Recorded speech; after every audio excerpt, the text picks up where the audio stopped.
सभी के लिए अनेकों शुभकामनाएं अर्पित करते हैं।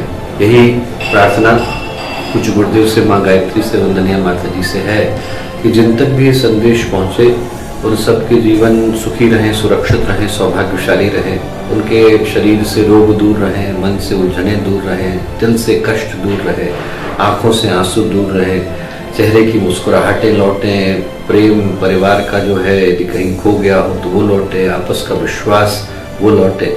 वो सारी चीज़ें जो कभी कभी हमारे सुख शांति के ऊपर ग्रहण लगा करके बैठ जाती हैं, वो निश्चित रूप से जाए। हर एक का जीवन निष्कंटक, निरापद और निष्कलंक हो, ऐसी प्रार्थना पूज्य गुरुदेव से, वंदनीय माता जी से है। हम लोग एक संकल्प को ले पाने की स्थिति में भी हम हर व्यक्ति के जीवन में स्वस्थ शरीर लौटे, किसी न किसी रूप में गुरुदेव के दिए गए प्रज्ञा योग को हम लोग धारण कर सकें, नित्य प्रति की श्रमशीलता को धारण कर सकें, और कुछ नहीं हो तो रोज प्रकृति के मध्य में रहने को ही धारण कर सकें। किसी एक संकल्प को लें, ये संकल्प लें कि हमारा शरीर इस वर्ष में पूरी तरह से स्वस्थ रहे, आहार सात्विक हो, संतुलित हो, संस्कारित हो, और शरीर निश्चित रूप से सुखी रहे, सुरक्षित रहे, सौभाग्यशाली रहे।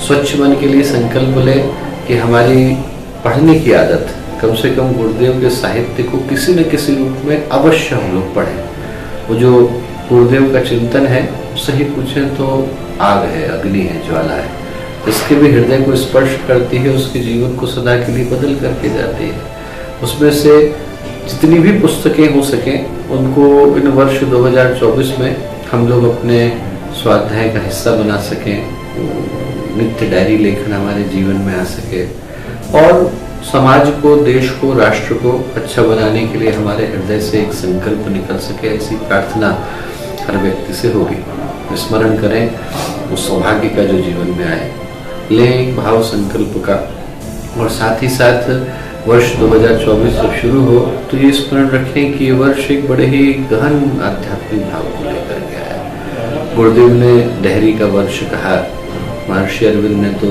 1910 में 2024 को एक गंभीर चिंतन का वर्ष कहकर के पुकारा था। इस पार की दुनिया, उस पार की दुनिया अलग होगी, ऐसा कहा। वो कहने के पीछे का कारण बड़ा स्पष्ट है, बहुत महत्वपूर्ण परिवर्तनों का वर्ष 2024 है।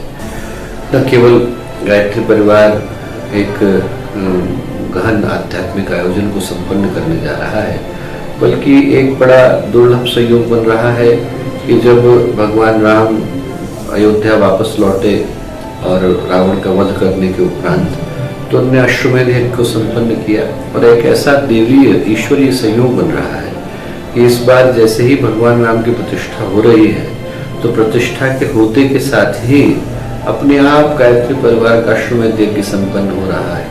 उस स्वर्ण युग की शुरुआत का समय और क्षण आ रहा है, जिसकी प्रतीक्षा न केवल हम लोग बल्कि देव शक्तियां, ऋषि सत्ताएं कर रही थी। और उस सौभाग्य को सफल बनाने के लिए हम लोगों के द्वारा क्या किया जा सकता है? सामान्य सा प्रयोग हर गायत्री परिजन तो अपने अपने घर में कर ही सकता है। जब भगवान राम लौटे थे तो उनके लौटने के साथ ही दीपकों का प्रज्वलन हुआ था।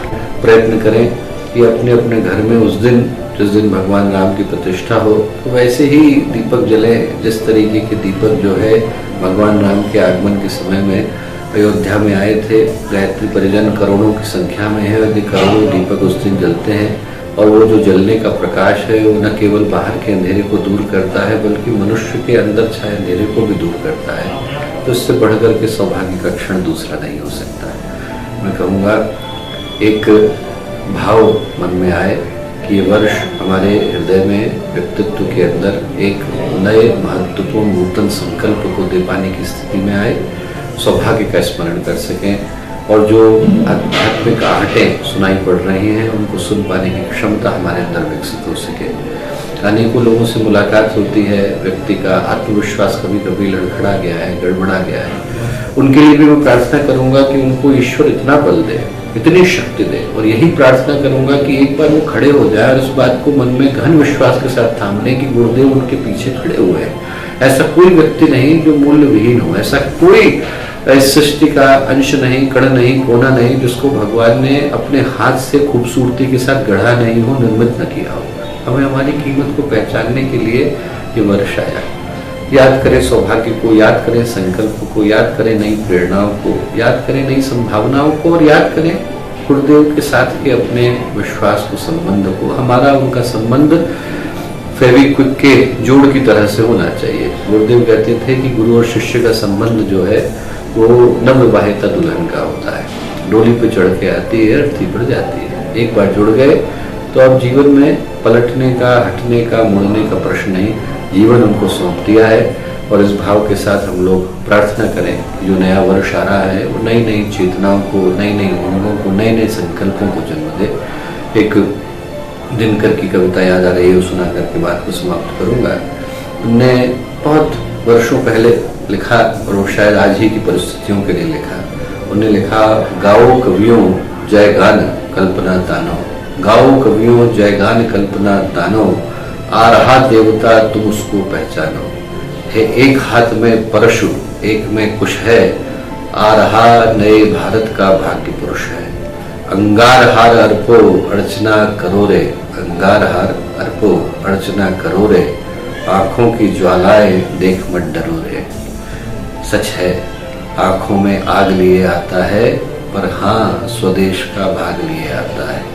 इस समय भारत के जागरण का है और उस जागरण में आहुति देने का सौभाग्य गायत्री परिजनों को मिल रहा है। आपको पुनः नूतन प्रारंभ की, नूतन वर्ष की बहुत सारी शुभकामनाएं, मंगल कामनाएं।